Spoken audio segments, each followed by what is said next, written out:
दोस्तों, मुसलमानों के वक्फ के संबंध में देशवासियों के लिए ये संवाद है।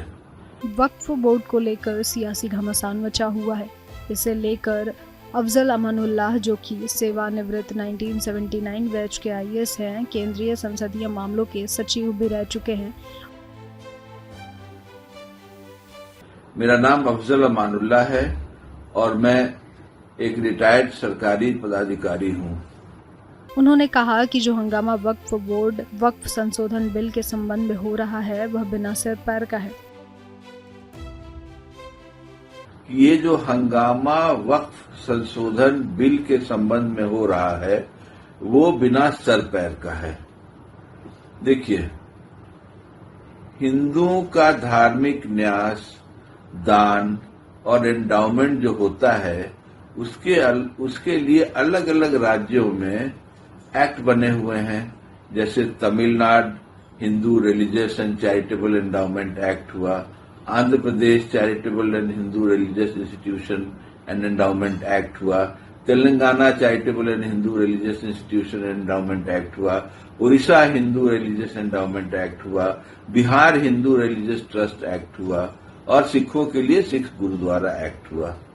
हिंदुओं का धार्मिक न्यास, दान और एंडोमेंट होता है, उसके लिए अलग अलग राज्यों में एक्ट बने हुए हैं। मुसलमानों के लिए वक्फ एक्ट है तो हिंदुओं के लिए, सिखों के लिए, मुसलमानों के लिए अलग अलग एक्ट है और यह अलग अलग एक्ट हिंदू अपना, सिख अपना, मुसलमान अपना चलाते हैं। इसी तरह भाइयों, मुसलमानों के लिए वक्फ एक्ट है तो हिंदुओं के लिए, सिखों के लिए, मुसलमानों के लिए अलग अलग एक्ट है और ये अलग अलग एक्ट हिंदू अपना करते हैं, सिख अपना करते हैं, मुसलमान अपना चलाते हैं। हालांकि मुसलमान वक्फ में सारा बोर्ड जो बनता है, सारा काउंसिल बनता है, वो सरकार बनाती है, लेकिन फिर भी उसमें मुसलमान रहते हैं अभी तक। तो जैसे मुसलमानों को हिंदुओं या सिखों के धार्मिक ट्रस्ट एंडाउमेंट से कोई मतलब नहीं है, वैसे ही हिंदुओं को भी मुसलमानों के वक्फ से कोई मतलब होना नहीं चाहिए। हालांकि मुसलमान वक्फ में बोर्ड बनता है, सारा कमर्शियल बनता है, वह सरकार बनाती है, लेकिन फिर भी उसमें अभी तक मुसलमान रहते हैं। जैसे मुसलमानों को हिंदुओं या सिखों के धार्मिक ट्रस्ट एंडोमेंट से कोई मतलब नहीं है, वैसे ही हिंदुओं को भी मुसलमानों के वक्त से कोई मतलब नहीं होना चाहिए। लेकिन देशवासियों को आपस में लड़ाने और डराने के नाम पर वर्षों से ये कार्यक्रम चल रहा है और अभी वक्फ एक्ट में जो संशोधन का जो बिल आया है उसके नाम पर हिंदुओं को बरगलाया जा रहा है। लेकिन देशवासियों को आपस में लड़ाने और डराने के नाम पर वर्षों से यह कार्यक्रम चल रहा है और अभी वक्फ एक्ट में जो संशोधन का बिल आया है उसके नाम पर हिंदुओं को बरगलाया जा रहा है। सबसे पहले जो गलत बयानी सरकार की तरफ से हुई वह कह रही है कि भारत में सरकार की वक्फ की संपत्ति 3rd लार्जेस्ट लैंड होल्डिंग है।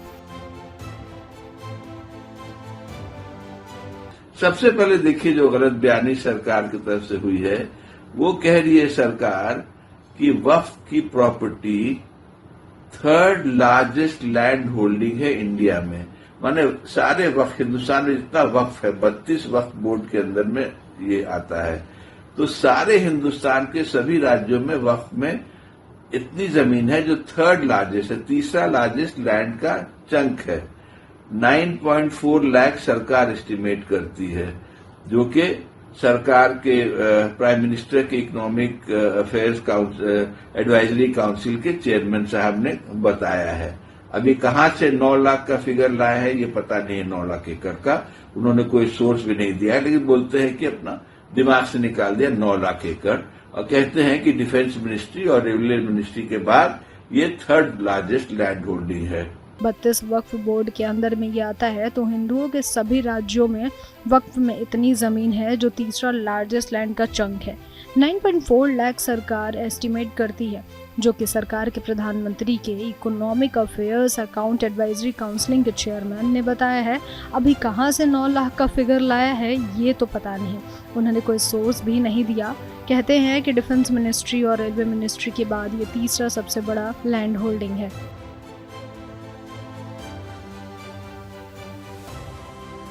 इस देश में यार 81%, 81% हिंदू हैं और 14% मुसलमान हैं। तो फिर हिंदुओं को क्यों डराया जाता है कि मुसलमान कुछ कर देगा। ये सब डराने का है। अफजल अमानुल्लाह ने आगे कहा कि जब यह बिल पार्लियामेंट में पेश किया गया तो अल्पसंख्यक कल्याण के मंत्री ने कहा कि हम इस बिल में औरतों को रिप्रेजेंटेशन दे रहे हैं, उनका झूठ उन्हीं से पकड़ा जाता है। उन्होंने लिखकर और ये ऑब्जेक्ट एंड रीजंस में दिया है कि हम लोग इंश्योर कर रहे हैं कि रिप्रेजेंटेशन ऑफ मुस्लिम वुमेन हो। यदि आप एक्ट को देखेंगे तो एक्ट में ही 10 साल से पहले से 2 मुस्लिम महिला का प्रावधान है और मंत्री झूठ बोल रहे हैं कि इस बिल में वह नया प्रोविजन कर रहे हैं। इस एक्ट में लिखा हुआ है कि वह है कम से कम 2 मुस्लिम औरतें रहेंगी, वह केवल 2 कह रहे हैं। यह महिला के खिलाफ में डिस्क्रिमिनेशन कर रहे हैं और झूठ बोल रहे हैं।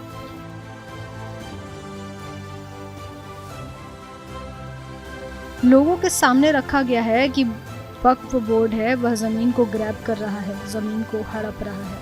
वह कोई भी संपत्ति को वक्फ संपत्ति डिक्लेयर करके हड़प सकता है और कोई अपील नहीं है। सबसे पहले सर्वे होता है वक्फ संपत्ति का।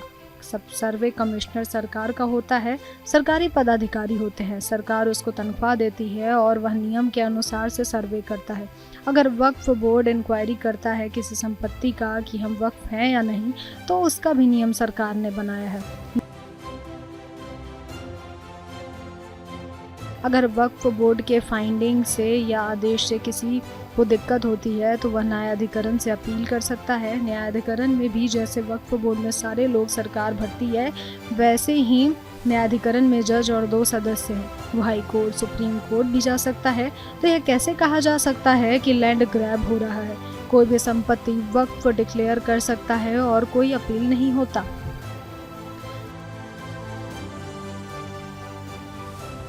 सरकार का चौथा झूठ है कि सरकार इस संशोधन विधेयक में जो नया रिफॉर्म ला रही है वह वक्फ बोर्ड में लैंड माफियाओं के कंट्रोल को खत्म करेगा, लेकिन उनका झूठ यही पकड़ा जाता है क्योंकि पहले से ही ऐसी व्यवस्था वक्फ में मौजूद है जिसके अंतर्गत लैंड माफियाओं की गड़बड़ी सामने आने पर उम्र कैद की सजा दी जाती है, जिसे इस विधेयक में जगह नहीं दी गई है और माफियाओं को अब एक निश्चित समय के लिए कारावास मिलेगा, मतलब मामूली कैद।